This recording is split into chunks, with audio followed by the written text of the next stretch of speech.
E como o Jefferson falou, então, boa tarde. Hoje é dia 15 de junho. Estamos com o professor Marcelo Badaró para dialogar conosco sobre as pesquisas do mundo do trabalho, né? E essa é uma iniciativa da editora Sertão Cult, né? Nós temos aqui o professor Jefferson, que participa, que é o editor, né, da Sertão Cult, e a ideia é exatamente nós dialogarmos a partir das suas pesquisas, né, da sua produção, para enriquecer essa publicação que ela é plural e traz exatamente não só a evolução, mas toda a construção do pensamento histórico, historiográfico da pesquisa no tema do mundo do trabalho, né? Então, nós agradecemos muito, professor Marcelo, e já podemos iniciar com uma questão quais foram as suas motivações, professor, para o senhor começar, não é, nesse longo caminho da pesquisa ligada ao mundo do trabalho? Bom, boa tarde a todo mundo. É um prazer estar aqui conversando com vocês. Eu me graduei em História na Universidade Federal do Rio de Janeiro nos anos 1980. Né? Eu estudei entre 1983 e 1987, né, quando eu concluí a licenciatura na UFRJ. A década de 1980 é uma década marcada por intensas lutas da classe trabalhadora no Brasil. O final da ditadura militar e o início, né, do governo da chamada Nova República, com a conclusão da transição política, né, com a eleição direta para presidente da República em 1989, mas antes disso a Constituição de 88, o próprio movimento das diretas já em 84, né, greves gerais ao longo desse período, muitas greves acontecendo em diversas categorias, algumas que tinham muita tradição de luta antes do golpe de 64, outras novas, no sentido de que entraram na luta sindical no período já do final da ditadura. Quer dizer, no meio desse contexto, né, que eu me graduei em História. E, claro, os sindicatos, as lutas da classe trabalhadora estavam na ordem do dia. Então, nos anos 80, houve muitos estudos novos na área de história do trabalho, né, e eu acompanhei a emergência desses estudos. Mas eu acho que o mais importante para a minha vinculação a essa área foi minha participação como professor, primeiro, num curso que era organizado pelo Sindicato dos Trabalhadores, né, técnico-administrativos da UFRJ, primeiro Associação dos Servidores da UFRJ, depois Sindicato, depois da Constituição de 88, né, que era um curso pré-vestibular para filiados ao sindicato, e depois ele passou a ser também afiliados a outros sindicatos e movimentos sociais. Então, ali, através daquelas aulas, eu fui tendo contato com militantes, ativistas e com a base, né, de trabalhadores de vários movimentos sindicais do Rio de Janeiro. Ao mesmo tempo, né, no final dos anos 80, eu comecei a trabalhar como professor no Cefet do Rio de Janeiro, né, o Centro Federal de Educação Tecnológica. E ali eu tive contato com o sindicalismo docente, com o movimento, né, dos professores e professoras das universidades, centros de educação tecnológica, né, e eu participei de algumas greves, como grevista, como, né, trabalhador do setor da educação federal. Né? E foi, então, a partir desses contatos, um pouco como militante, um pouco como professor, né, de militantes, que eu me aproximei do movimento sindical, primeiro como algo que era vivido no meu dia a dia profissional, e depois eu transformei o movimento sindical num objeto de estudo propriamente. Né? Já na década de 90, no meu doutorado, eu fiz uma pesquisa sobre o sindicalismo do Rio de Janeiro entre os anos 1950 e 1980. Né? Então, foi um caminho aí, um pouco da experiência de vida, da experiência profissional como professor, numa era de muitas lutas sindicais, para a experiência como pesquisador, né, estudando o movimento da classe trabalhadora.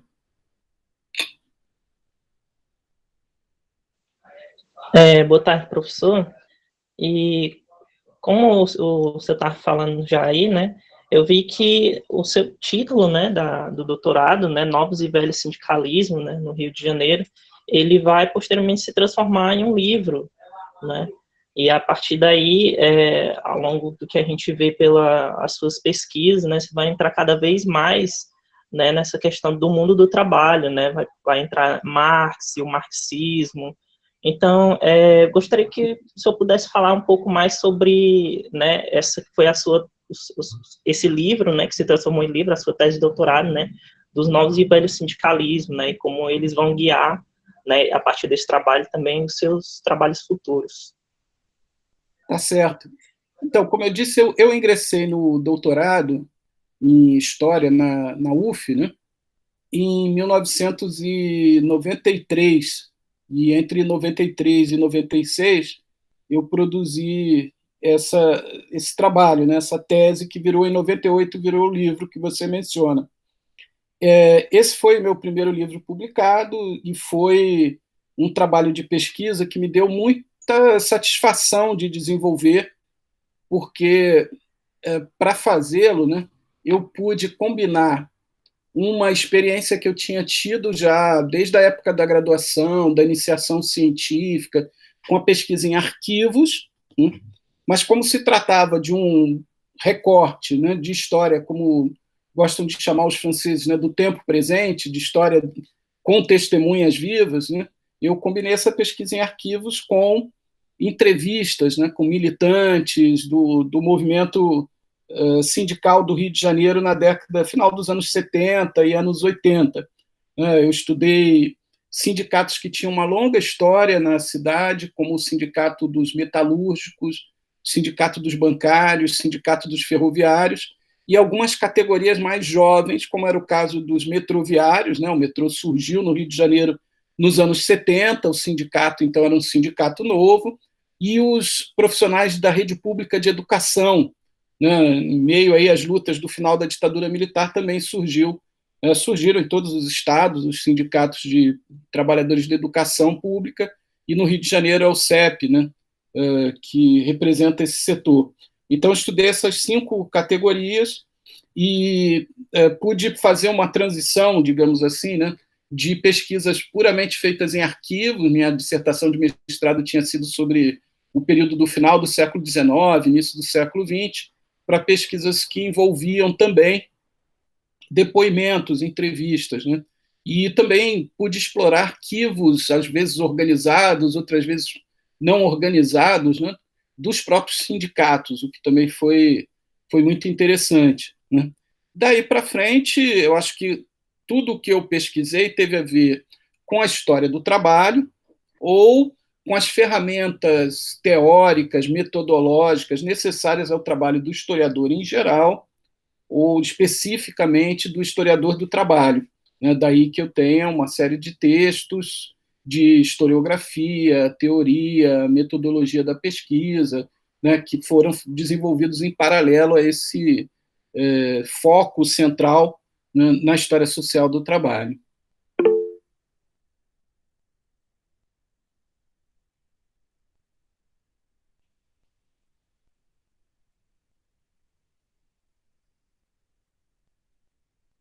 Oi, eu não lhe ouço, Thelma. Eu acho que seu microfone está desligado. Desculpa. Viviane, pode fazer, Viviane. A professora já ia entrar. Boa tarde, professor. Um prazer. Desculpa o atraso de alguns minutos.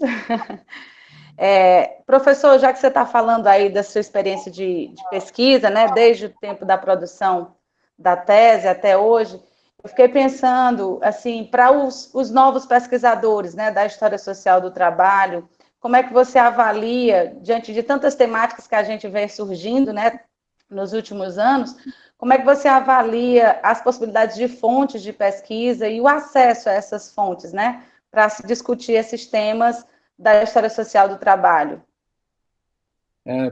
Boa tarde, Viviane.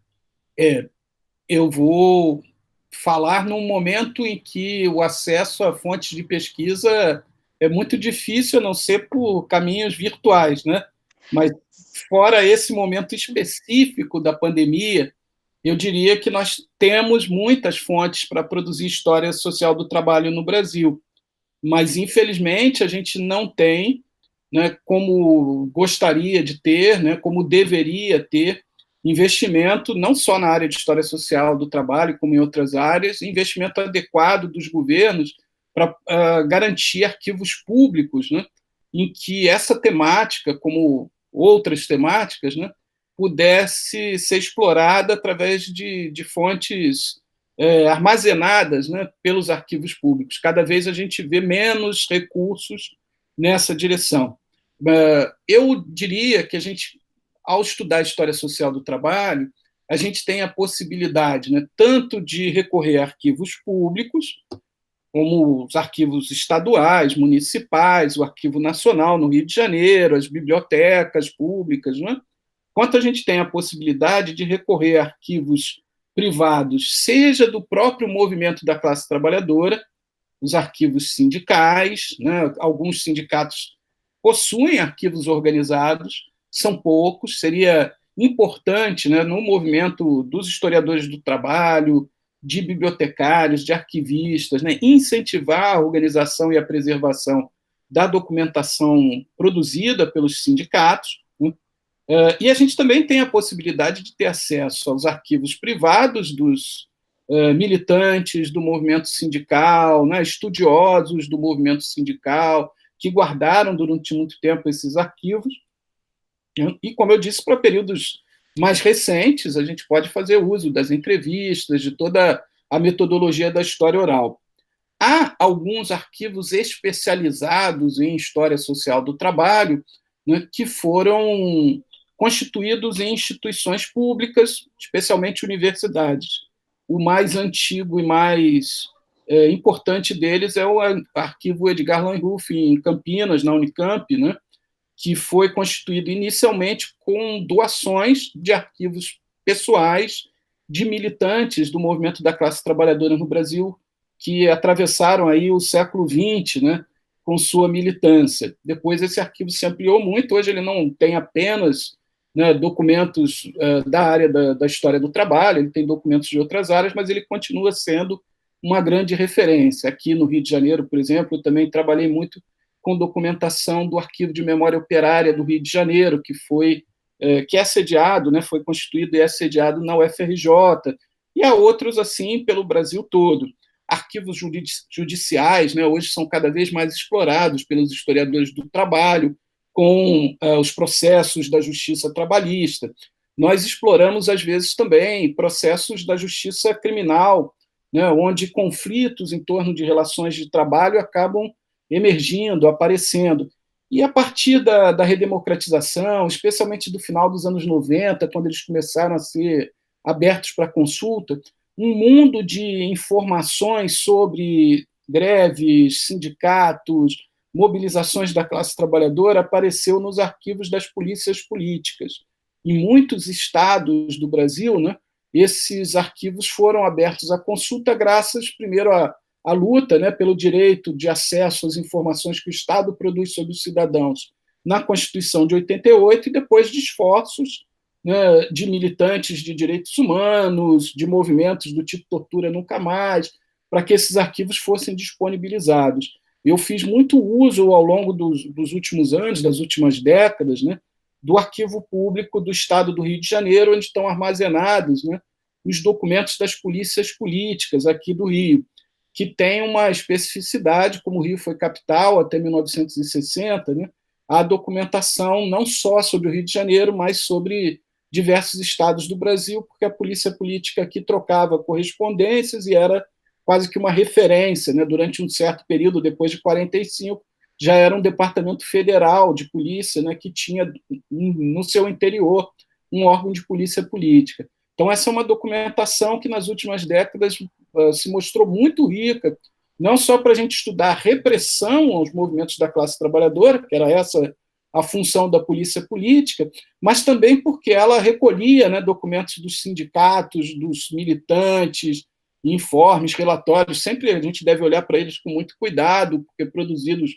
com o objetivo de culpabilizar politicamente os militantes, mas ela pegava, né, documentos, jornais e tal, de diversos movimentos que são muito úteis para o pesquisador de história do trabalho. Então, o que não falta são fontes.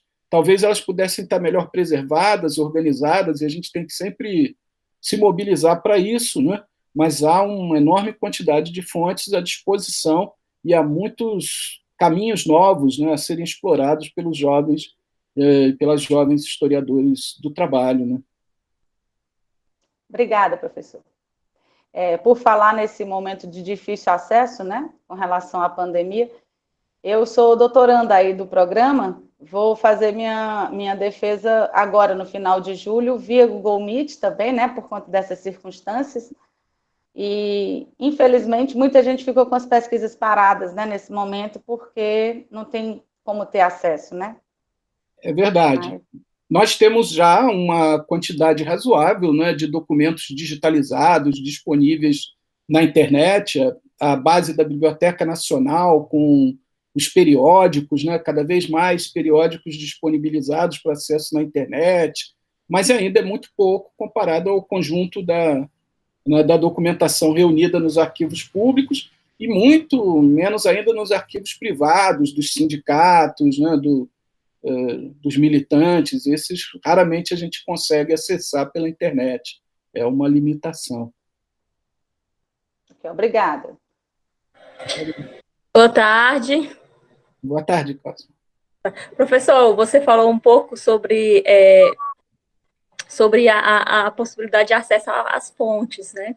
Que é um campo aberto, campo múltiplo. Eu queria que você falasse um pouco, que você desse um conselho para os pesquisadores iniciantes que estão começando agora a entrar nessa história social do trabalho.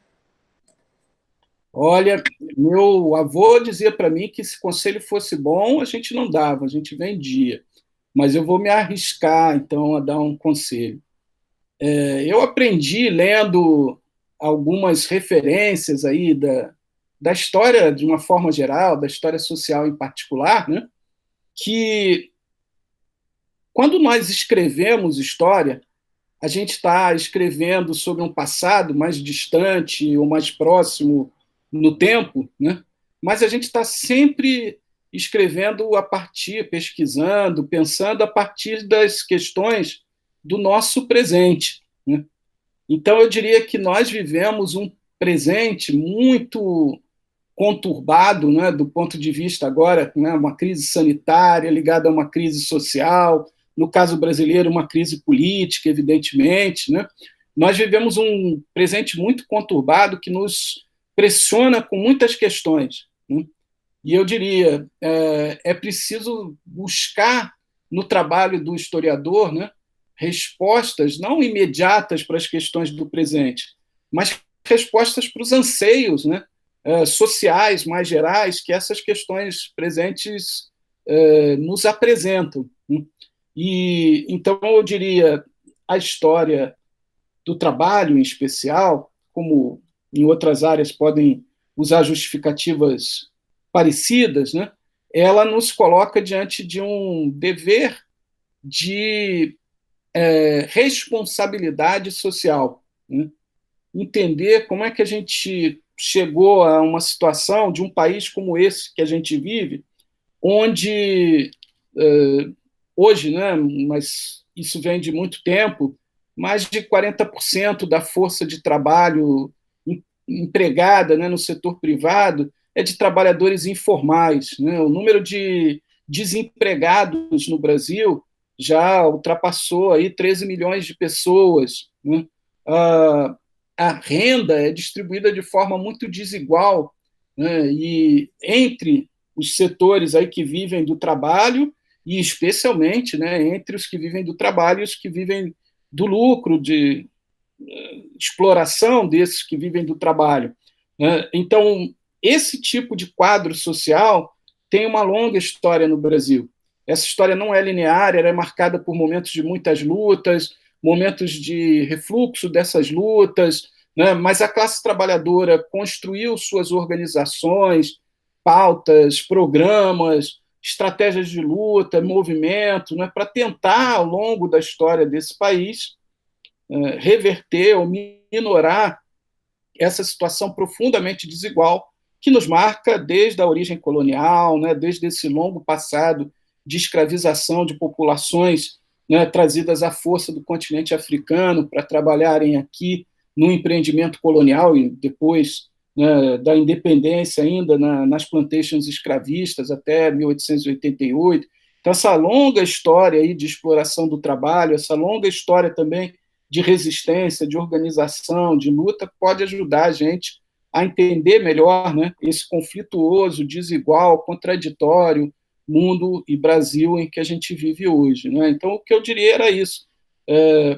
Eu estimulo todos aqueles que estão preocupados, né, em intervir, em resolver as questões do presente, a tentarem, através, né, do estudo do passado, compreender melhor como é que a gente chegou ao ponto em que a gente está hoje.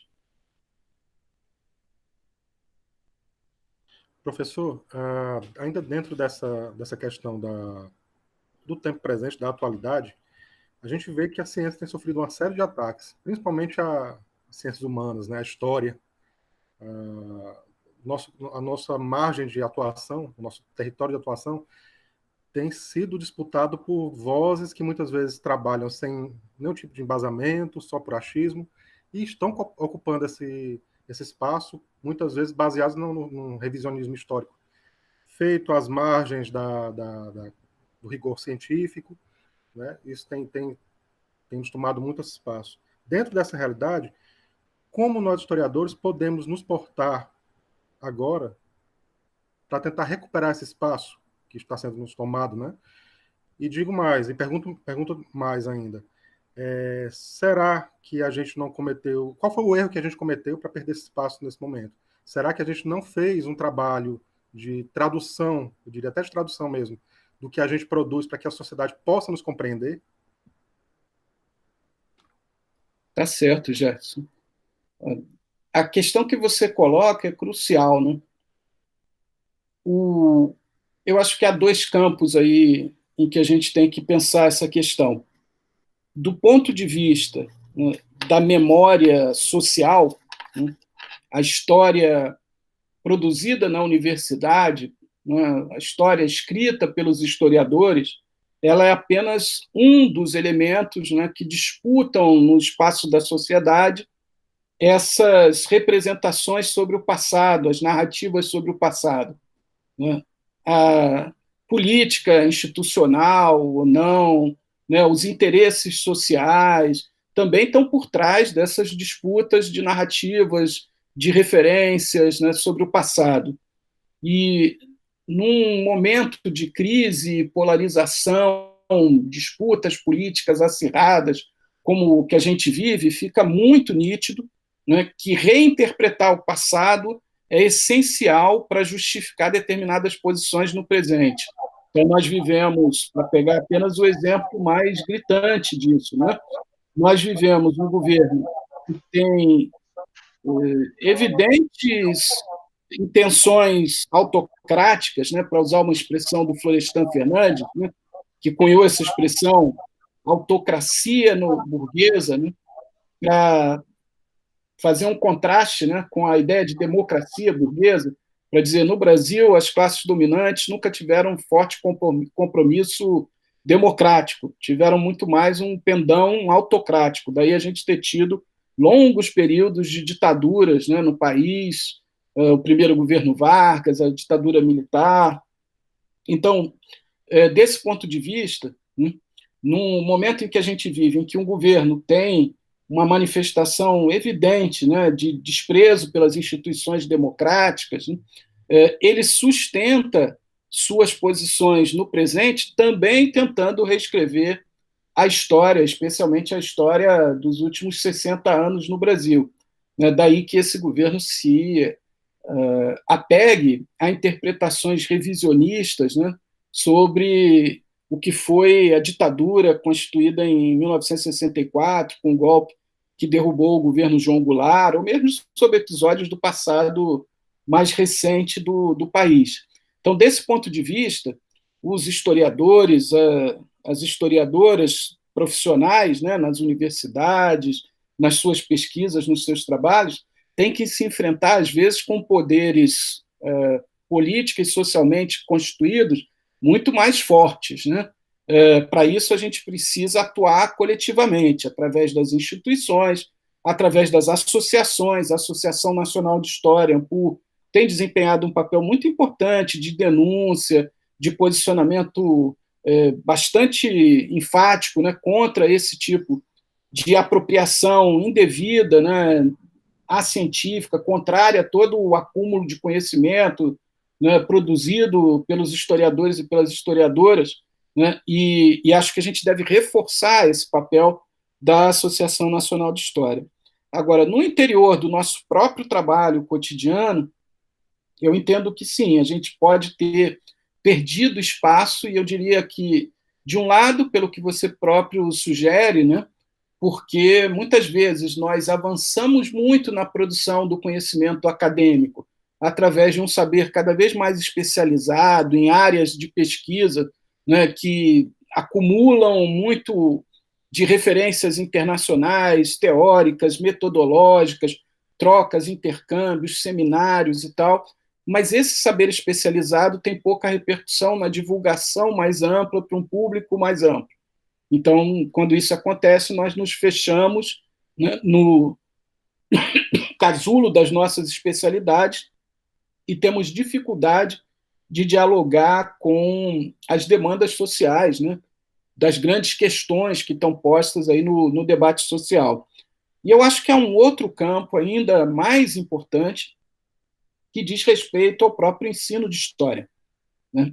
O espaço que a produção de conhecimento histórico tem mais importante de diálogo com a sociedade é a escola, é a educação, especialmente a educação pública, né, onde a maioria da população brasileira em idade escolar vai ter acesso aos seus conhecimentos mais sistematizados sobre a história do país e do mundo, né? Portanto, eu acho que a gente tem que, e já teria que, esse é um esforço que muitas e muitos de nós fazemos cotidianamente, mas dá para perceber que não estamos sendo tão bem-sucedidos assim, né? A gente tem que concentrar, né, nossa atenção, nossos esforços num trabalho voltado para o ensino básico, para a educação de crianças e jovens, né, do país. E nesse terreno, é claro, que esses setores negacionistas do conhecimento científico, revisionistas do passado histórico do país, eles também atuam, né? Atuam vigiando, censurando, reprimindo, através de movimentos como esse Escola Sem Partido e coisas do tipo, que tentam constranger a liberdade de cátedra, né? A expressão do conhecimento científico por parte dos professores e das professoras, né? E isso não fica restrito a movimentos na sociedade civil, né? Ainda ontem a gente ouviu uma declaração que eu diria, no mínimo, né, triste, se não revoltante, do próprio ministro da Educação, que falou que para ele não se investiria recurso público na formação de sociólogos, antropólogos, filósofos, ou seja, na formação da área de humanas, né?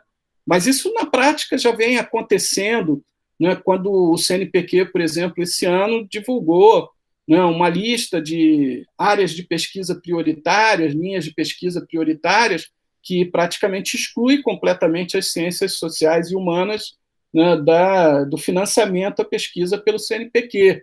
Né? A gente está vivendo cortes sistemáticos de recursos nas universidades públicas, que são os principais centros de pesquisa no país, né? E isso atinge ainda mais duramente a área das ciências sociais e humanas. Então, nós já estamos vivendo, né, no plano das políticas públicas, a tentativa de cercear essa produção de conhecimento crítico, né?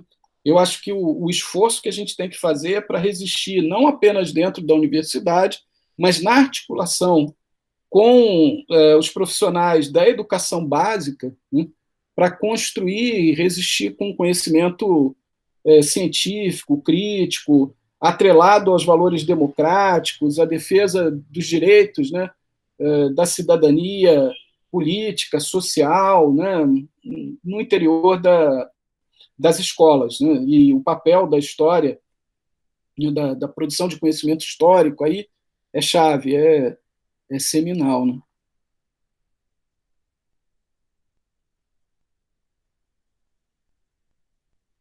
Professora Thelma? Então, professor, nessa mesma linha aí, nós percebemos que todos nós, esse grupo aqui, por exemplo, faz pesquisa, ou teve já algum contato com essa bibliografia do mundo do trabalho, né, do movimento dos trabalhadores.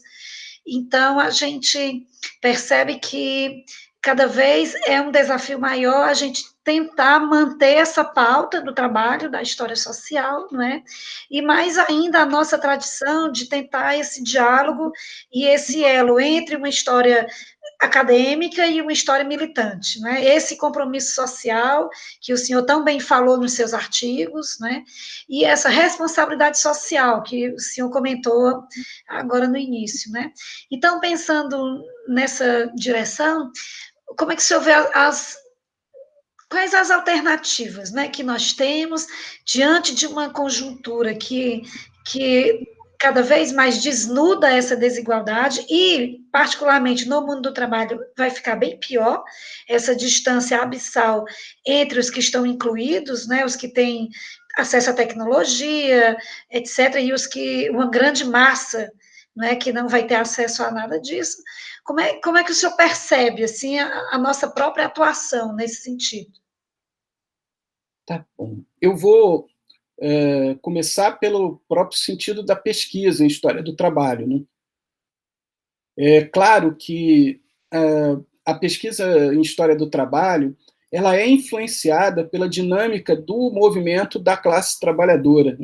Como eu disse, quando eu comecei a estudar a história do trabalho, nos anos 80, a ascensão das lutas organizadas, né, sindicais, especialmente dos trabalhadores, incentivou muitas pesquisas na universidade. A área de história do trabalho, como área acadêmica, é relativamente nova no Brasil, né? Os primeiros trabalhos universitários sobre história social do trabalho são do final dos anos 1970, nas ciências sociais, na sociologia em especial, isso remonta aí aos anos 1960. Então, uma área relativamente nova, e ela sofre esses influxos, né? Portanto, da mesma forma que o impulso das lutas dos trabalhadores fez subir a produção nos anos 80, na década de 1990, né, a gente viu um recuo, né, do interesse na área. O que me parece é que antenados aí, quanto mais antenados com a realidade do que a gente vive hoje, né, mais a gente consegue captar uma contribuição que a história do trabalho pode dar, um entendimento, né, desses problemas da sociedade atual, né? Não só oscilando conforme as ondas dos movimentos, mas também interferindo nesse processo, construindo, né, relatos sobre o passado, análises sobre o passado, que alimentem as lutas do presente. E eu vou dar alguns exemplos muito pontuais, né? Hoje, nós avaliamos as relações de trabalho no Brasil e no mundo, e nós identificamos, né, e aí eu digo tanto os pesquisadores acadêmicos, quanto organizações internacionais, a OIT, né, a Organização Internacional do Trabalho, né, um processo que é normalmente definido como de precarização das relações de trabalho, né, o desmonte de uma série de leis que garantiam direitos, né, à classe trabalhadora, limitando as condições de exploração da força de trabalho, a deterioração das condições de vida, né, da maioria da classe trabalhadora. A gente percebe aí, né, o aumento das desigualdades na distribuição de renda, das desigualdades sociais. Então, diante desse quadro, muitas vezes, o analista mais apressado, né, o analista da imprensa, por exemplo, fala de uma nova situação da classe trabalhadora. A história do trabalho pode contribuir com um olhar de longa duração para mostrar que, na trajetória histórica do capitalismo, trabalho defendido por leis com direitos, né, foi a exceção, foi a excepcionalidade. Né?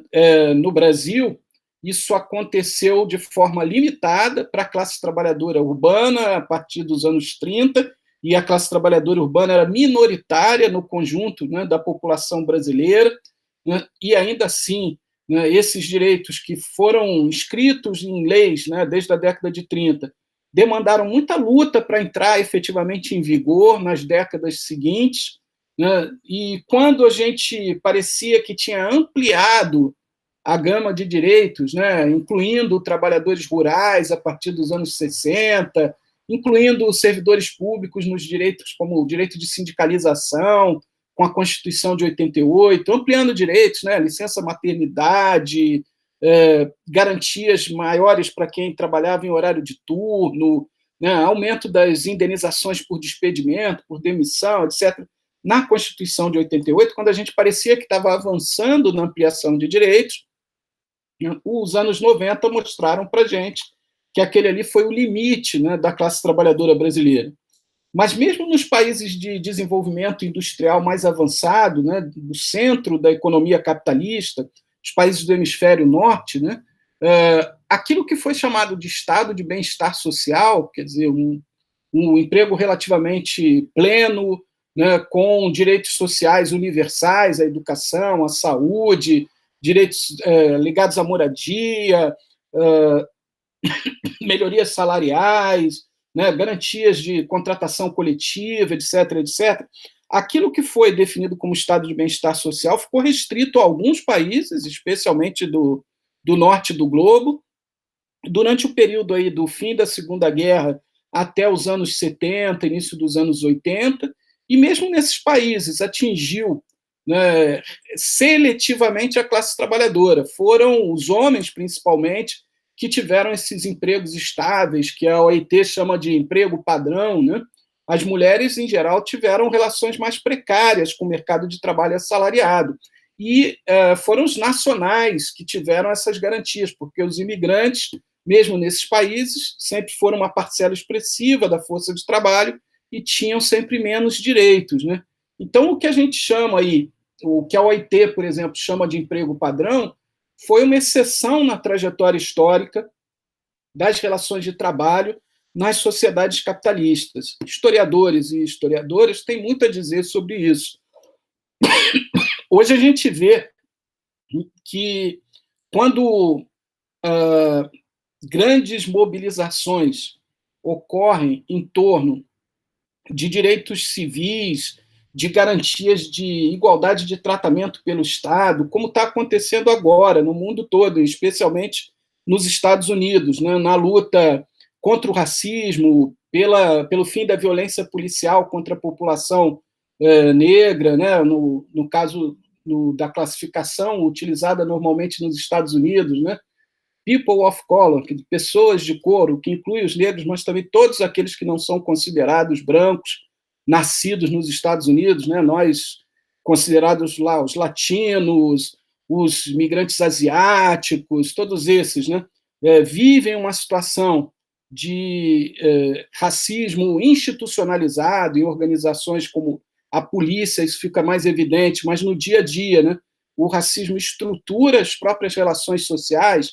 Agora, atravessando a pandemia, a gente viu pelos dados dos Estados Unidos e está vendo aqui no Brasil, né, no caso dos Estados Unidos, a população negra é minoritária, mas ela tem uma incidência muito maior, né, de casos de mortes, percentualmente muito maior de casos de mortes na pandemia. A mesma coisa a gente vê no Brasil, onde a população negra é majoritária, né, mas é possível ver a diferença aí entre número de internados e número de mortes e perceber percentual, né, de doentes e percentual de mortes, e a gente percebe que a doença é mais letal sobre a população negra, né, e isso tem a ver com as condições sociais desiguais que formam, né, a sociedade brasileira, atravessada aí por desigualdades raciais, de gênero e de classe, né? em situações como essa, os historiadores do trabalho também têm muito a dizer, né, sobre como se dá a formação da classe trabalhadora, como o racismo estrutural, né, atravessa as relações de trabalho, como ele é obstáculo, em muitos momentos, para lutas unificadas da classe trabalhadora, como o empresariado, o patronato, o capital, né, joga com a discriminação racial no dia a dia das relações de trabalho, dividindo, inclusive, o movimento da classe trabalhadora, como é difícil superar isso. Quer dizer, a história do trabalho também tem muito a dizer sobre isso. Eu estou pegando alguns exemplos, né, para tentar mostrar que a nossa intervenção no presente se dá através da organização, né, como eu mencionei na questão anterior, né, através da Associação Nacional de História, por exemplo, intervir no debate político sobre o passado. Ela se dá por nossa participação militante junto a movimentos sindicais, em cursos de formação, em pesquisas, né, no interior desses sindicatos, mas ela se dá também na nossa produção, no que a gente pesquisa, no que a gente escreve, no que a gente divulga através das salas de aula, né? E isso orienta um sentido de intervenção social que vai para muito além da militância política imediata, direta de cada indivíduo, né? Ele está na própria concepção de história com a qual a gente trabalha no cotidiano da pesquisa acadêmica, no cotidiano da sala de aula, das universidades, das escolas, em geral, onde a gente trabalha.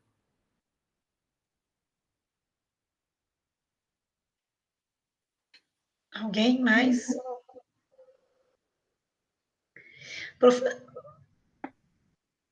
Oi, Théo. Então, mas nessa linha aí que o senhor está abordando, por exemplo, esse tema, primeiro, obviamente, a sociologia do trabalho, né, vem se debruçando com mais tempo, e a gente agora tem e sempre teve essa interdisciplinaridade, mas do ponto de vista desse desafio maior desse trabalhador, que ele está, além de ser precarizado, ele está realmente excluído, né, desse processo. Talvez nem o sindicato consiga atingir, talvez nem a igreja, como nos anos 80 e 90, né, e, quiçá, o partido político, né? Então, realmente, esse corte de classe, de raça e de gênero, hoje seja cada vez mais importante a gente manter presente, né, nesse aspecto dessas análises, né? Mas, assim, enquanto, para além da AMPU, para além, como é que nós podemos perceber isso? Desse trabalhador uberizado, entende? Desse sistema que não tem nada, ele parece que ele está desprovido, né, de abaixo da linha da pobreza. E como é que nós podemos atualizar essa nossa fala, essa nossa análise, não é, sendo que para os que não estão inclusos, né, nesse sentido, porque não tem a moeda do conhecimento, porque não tem a tecnologia, e inclusive até nós mesmos estamos sendo impulsionados ou convidados a lidar com toda uma tecnologia tecnológica, aliás, um aparato tecnológico que não nos era tão cobrado. E agora nós vamos ter que embarcar nisso aí, né? Pelo menos aqui na universidade nós estamos dando são atividades remotas, são atividades complementares, mas parece que o quadro vai se estender e nós vamos chegar a ter que cumprir um calendário letivo com aulas EAD, né, à distância, que nós ainda não aprovamos aqui no nosso local de trabalho, por exemplo, porque é contra a nossa proposta, né, de ensino público, né, da relação do professor-aluno, do aprendizado, né, dentro das experiências em sala de aula e fora da sala de aula. Então, esse quadro tão agravado, né, como é que o senhor percebe nesse sentido? Olha, a situação que vocês estão vivendo aí é a mesma situação que nós estamos vivendo aqui, né? Também estamos pressionados por esse tipo de tentativa, né?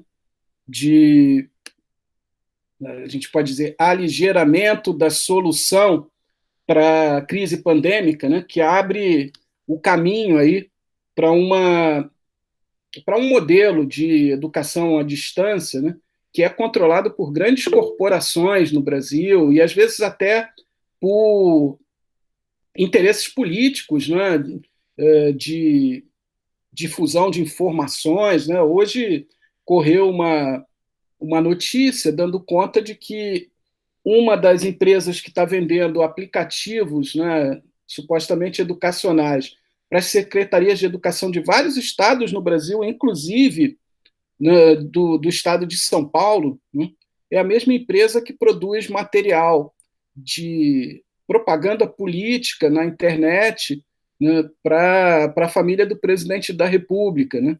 E essa empresa, que tem pouquíssima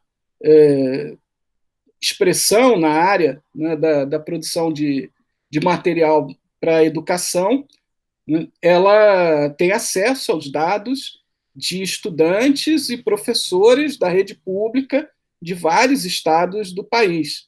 Amazonas, Pará, Piauí, Paraná, São Paulo, pela reportagem que foi publicada hoje no The Intercept Brasil. Então, a gente vive, sim, esse tipo de encruzilhada, né?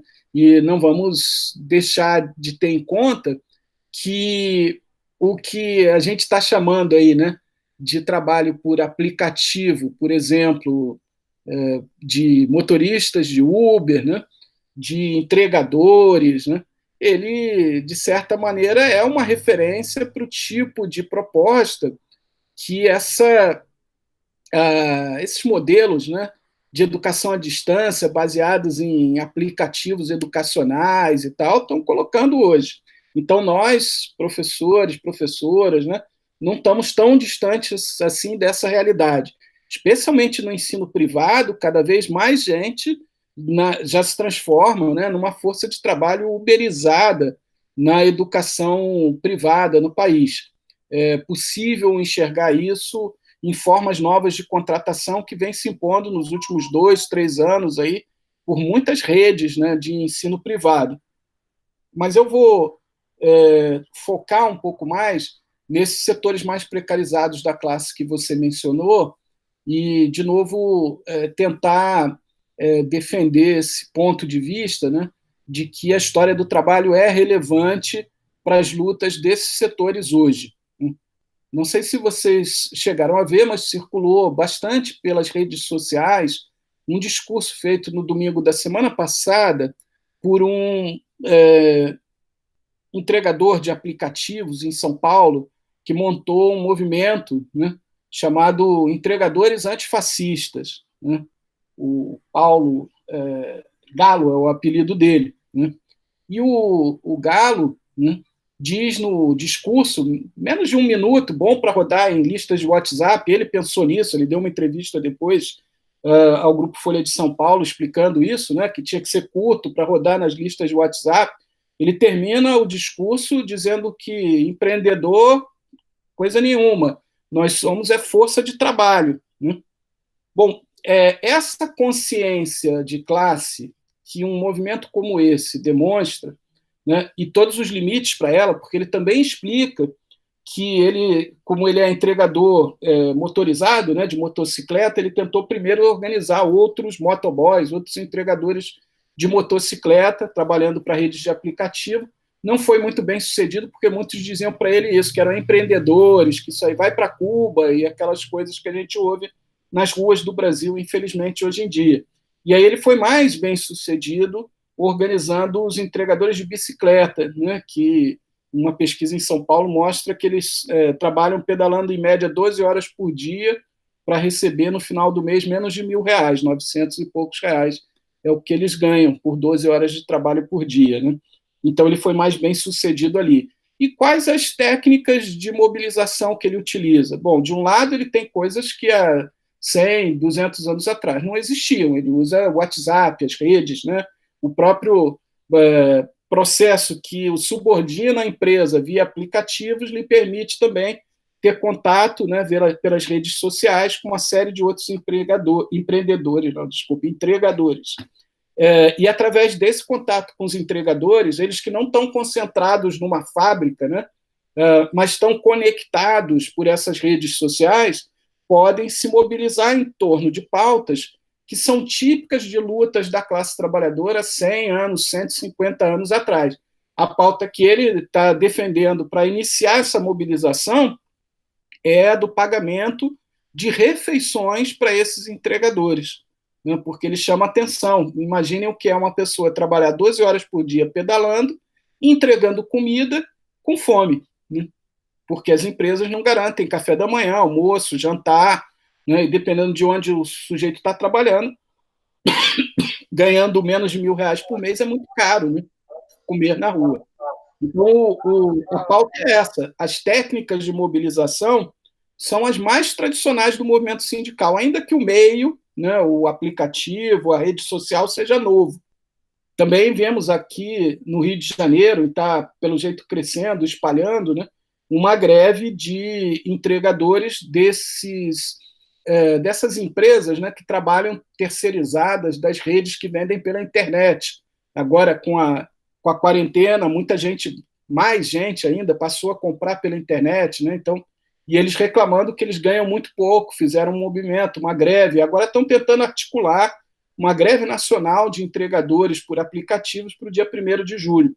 Então, mesmo esses setores mais precarizados, como já aconteceu no passado, né, se organizam por reivindicações as mais básicas, né, pelo direito a se alimentarem decentemente, reajustes, né, eles ganham por peça, como antigamente ganhava um operário de fábrica, para cada peça produzida, né, alguns centavos, eles ganham por entregas, alguns centavos, alguns reais, né? Então, eles estão se mobilizando por essas reivindicações mais básicas, como já se fez no passado. E o mais interessante é que, às vezes, eles aprendem diretamente com os historiadores, né? Nos Estados Unidos, na Califórnia, conquistou-se, a partir de mobilizações dos trabalhadores de aplicativos, conquistou-se uma legislação estadual que diz que trabalhador de aplicativo é funcionário das empresas de aplicativos e, portanto, tem direitos trabalhistas. Não é, né, como eles chamam, autônomo, não é prestador de serviço, é um funcionário. Tem direitos trabalhistas, tem que receber e garantir, né, a legislação trabalhista para esses trabalhadores, né? E, lendo uma reportagem há algum tempo, eu descobri que os organizadores dos movimentos desses trabalhadores de aplicativos se inspiraram num livro de um historiador estadunidense, Staditon Lind, né, que recolhia documentos e comentava, analisava, né, como organizavam-se os trabalhadores ligados à IWW, International Workers of the World, né, que no final do século XIX, início do século XX, eram um dos setores mais radicais, digamos assim, do sindicalismo, não só nos Estados Unidos, mas em outros países de língua inglesa. Eles tentavam construir uma ligação internacional, né? Era uma tentativa de uma central sindical internacional. Então, eles estavam lendo esse livro para ter noções de como se fazia trabalho de base para mobilizar trabalhadores hoje. Os mais precarizados de hoje talvez se inspirem nas lutas dos precarizados de 150 anos atrás, né, para reivindicar os seus direitos, para organizarem sindicatos, para conquistarem, né, o mínimo de proteção social no seu trabalho. Então, acho que esse é um desafio que está colocado para nós, historiadores, né? Nos mobilizarmos não apenas sindicalmente, não apenas nas associações profissionais, e tudo isso é muito importante, né? Mas nos conectarmos às lutas reais, concretas da classe trabalhadora, aquelas que existem e aquelas que a gente sabe que precisariam estar existindo no presente, né? E contribuir com uma visão do passado que inspire essas lutas, que traga lições, que ajude a mobilizar. Eu acho que isso a gente tem potencial para fazer. Só um comentário. Bom, as mazelas tem bastante, né? O Greg News, inclusive, dedicou um programa deles, né, só sobre o que é mesmo esse empreendedor, né, que paga para trabalhar, de fato, né? E nós conversando aqui com a professora Clarice Esperança, lá do Rio Grande do Sul, e ela disse que passando no centro ali, em Porto Alegre, viu uma plaquinha, um cartaz escrito à mão mesmo, a caneta, marcando o horário e o local do encontro dos entregadores de pizza. Então, realmente, então volta realmente a gente a pensar esse compromisso social, né? Essa nossa história que é acadêmica e é militante também, que cada vez mais parece que exige muito, né? Embora nós não tenhamos mais os 20 anos que a gente tinha nesse momento que a gente organizava os trabalhadores, que não tinham refeitório, que não tinham uniforme, que não tinha pagamento de hora extra. Então, as pautas, as mazelas, elas continuam e nos chamam, inclusive, né, para uma atuação além da teoria, né, e do conhecimento nesse sentido. Sim, com certeza.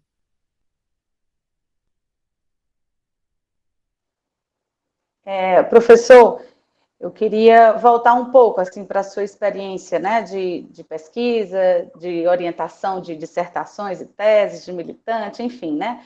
Desde quando a gente viu surgir o campo, né, da história social do trabalho, a gente viu muito vinculado àquela coisa do conceito de classe, né, muito voltado para os trabalhadores urbanos e masculinos, né, mais ou menos nesse sentido. Mas, de um tempo para cá, a gente viu uma entrada muito forte, né, de temas, de abordagens, né, com relação à história das mulheres, à história, né, de gênero, né, alguns conflitos, aliando-se também ao conceito de etnia, né. E eu queria ver, assim, queria que você comentasse um pouco, né, como se deu esse salto, né, de ampliação dessas temáticas, juntando esses três conceitos, né, que hoje são pilares, né, classe, gênero e etnia, para a gente entender esse campo aberto, né, que está hoje a história social do trabalho, né. Eu estudo história do campo, né, camponeses, e estudo uma história das mulheres camponesas e das relações de gênero dentro de um movimento social, né. E aí eu percebo muito, né, essa diferenciação entre o trabalhador e a trabalhadora, né? Desde o sindicato, porque desde o início elas não era concedida a sindicalização, né? Aqui, já para os anos 80, é que a gente vai ver a sindicalização feminina e os embates que essas mulheres, né, pelo menos no caso da minha pesquisa, que elas vão tendo que manter para garantir um espaço dentro do sindicato, né, para ter a voz dentro do sindicato, na questão da luta pela terra, né, que é muito forte no universo deles, e como isso foi conflituoso para ir se construindo, né? Então, eu queria que você comentasse um pouco também nesse sentido. Tá certo, Viviane. A pergunta é muito interessante.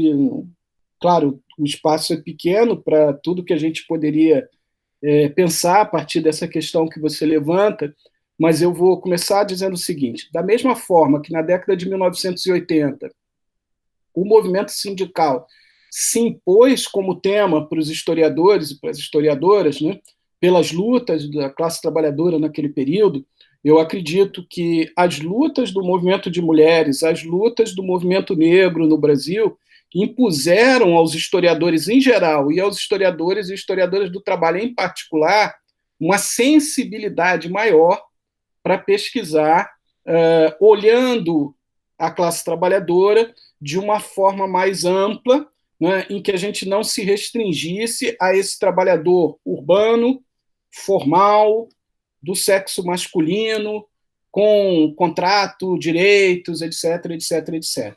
Essa não é, né, uma mudança só da história do trabalho no Brasil, essa é uma tendência internacional das pesquisas na história do trabalho nas últimas décadas. Eu vou dizer como eu me aproximei, digamos assim, desse tipo de perspectiva.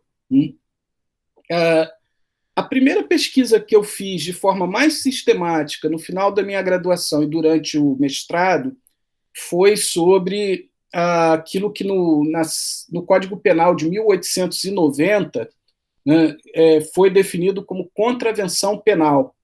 Então, o que eu procurei entender é porque na cidade do Rio de Janeiro, que era a capital da República, a polícia atuava sobre a população urbana com um foco muito maior nessas tais contravenções penais do que nos crimes propriamente ditos. A maior parte dos presos e processados eram presos e processados por artigos de contravenção penal. E o que eram as contravenções penais? Algumas eram típicas daquele período e ficaram restritas a ele. Por exemplo, a capoeira, né, era considerada uma contravenção penal. Então, houve, logo no início da década de 1890, uma perseguição aos capoeiras. Né? Também estavam ali artigos como porte ilegal de armas, embriaguez em lugares públicos, né? Mas a maior parte dos processos era pelo artigo da vadiagem, que era definida como não ter emprego fixo, nem ter um local de moradia definido, né, que pudesse atestar que aquela pessoa não vivia, né, dos expedientes da vadiagem ou da vagabundagem, como era antes também chamado. Né? Ora, estudar isso me levou a pensar o mercado de trabalho do Rio de Janeiro, quem estava fora do mercado de trabalho, ou quem estava no trabalho mais irregular, digamos assim, mais informal, era alvo prioritário dessa repressão à vadiagem. Mas também me obrigou a pensar que o Código Penal de 1890, né, 2 anos depois da abolição, estava preocupado em controlar, né, aquele contingente de trabalhadores e trabalhadoras escravizados que tinham sido libertados pela Lei de 88 e que já vinham se libertando nas lutas abolicionistas do período anterior. Né? Então, esse cruzamento entre mercado de trabalho assalariado em formação e repressão policial, com um olhar privilegiado, não apenas sobre o trabalhador informal, mas principalmente sobre trabalhadores negros, né, foi algo que eu percebi olhando essa documentação policial. A documentação policial me permitia ver, por exemplo, que o percentual de trabalhadores negros na força de trabalho do Rio de Janeiro, no censo de 1890, era de cerca de 1/3 da população local, né, e 1/3 da força de trabalho. Mas a presença deles nos processos por vadiagem era de quase metade dos processos. Então, havia um foco prioritário nesse setor. Né? Ou porque eles eram mais presentes no trabalho informal, no trabalho avulso, por exemplo, no porto, onde se trabalhava um dia, não trabalhava o outro, né? Ou porque a polícia, que tinha sido criada no Brasil, né, escravista, para vigiar trabalhadores escravizados no meio urbano, continuava, né, com um olhar focado na população negra. Então, já ali, isso me apareceu como uma questão empírica, né, de pesquisa. Eu avancei no tempo, como falamos aqui na primeira questão, né, e fiz minha tese de doutorado sobre o período mais recente, porque eu estava vivendo aquele movimento sindical aí dos anos 80 e eu tinha uma inquietação de pesquisa que me levou a pensar aí as continuidades e as mudanças no sindicalismo brasileiro, né, na chamada época do novo sindicalismo, aí final dos anos 70 e década de 80. Mas eu depois fui recuando de novo minhas pesquisas no tempo, e eu voltei para entender aí a formação da classe trabalhadora no Rio de Janeiro. E a constatação a que eu cheguei é que seria impossível pensar a formação da classe trabalhadora aqui começando em 1888, começando com o fim da escravidão, porque, na verdade, o trabalho assalariado já existia antes. Mesmo pensar as organizações, os movimentos, as formas de luta da classe trabalhadora assalariada, desprezando o fato de que a experiência do trabalho era compartilhada com trabalhadores escravizados, né, seria contraproducente do ponto de vista da pesquisa. Então, eu comecei a tentar entender esse compartilhamento de experiências de trabalho entre trabalhadores escravizados, trabalhadores livres e tal. Esse movimento não fui eu que fiz. A historiografia do trabalho estava fazendo a partir daquele momento. Em 2001, nós fundamos, num Encontro Nacional de História, né, no Simpósio Nacional de História da AMPU, que aconteceu aqui em Niterói, né, a gente fundou o grupo de trabalho Mundos do Trabalho, né, que reúne historiadores do trabalho do Brasil todo. Então, ele já tem praticamente 20 anos de existência, né, e dentro desse grupo, uma das preocupações de pesquisa que aparecia em vários lugares, em vários trabalhos, era essa, de quebrar a barreira de 1888 e entender, né, as relações entre trabalhadores e trabalhadoras escravizados e livres como parte de um mesmo processo de formação da classe trabalhadora no país. Então, acho que essa preocupação, agora, já no século XXI, ela foi compartilhada por muita gente.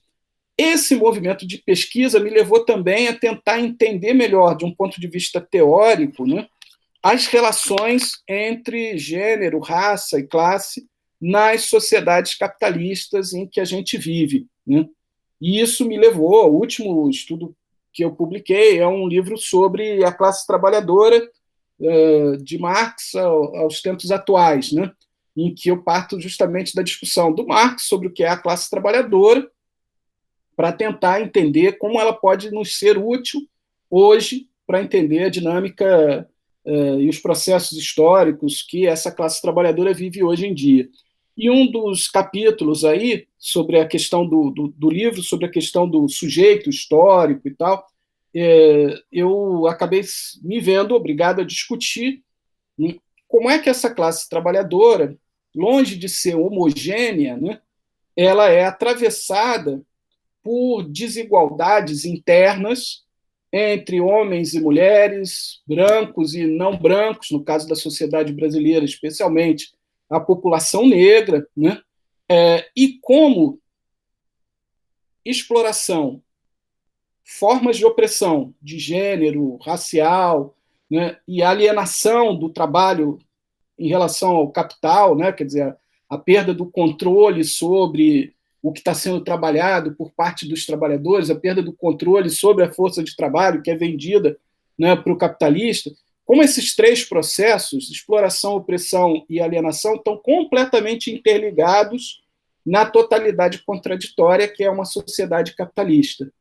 Então, impossível entender as relações de trabalho assalariadas na fábrica, na empresa, no comércio, no serviço, o que seja, né, sem entender que essa força de trabalho é uma força de trabalho que precisa, para se reproduzir, né, como força de trabalho, se alimentar, ter um lugar para dormir, para descansar, né, lavar sua roupa, para voltar no dia seguinte e vender de novo, a trabalhadora vender sua força de trabalho. Mas onde que ela faz isso?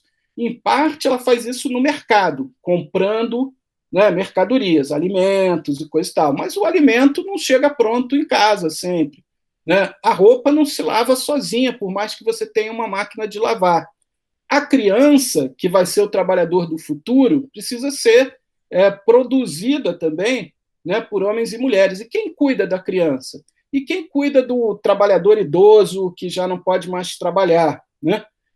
Numa sociedade como a que a gente vive, as regras patriarcais herdadas de sociedades anteriores foram atualizadas no capitalismo de tal forma que as mulheres, em especial, exercem essas tarefas relacionadas ao cuidado, ou que a gente poderia chamar de trabalho reprodutivo, no sentido de reprodução da própria força de trabalho. O Marx explica para a gente que o salário equivale ao custo da reprodução da força de trabalho.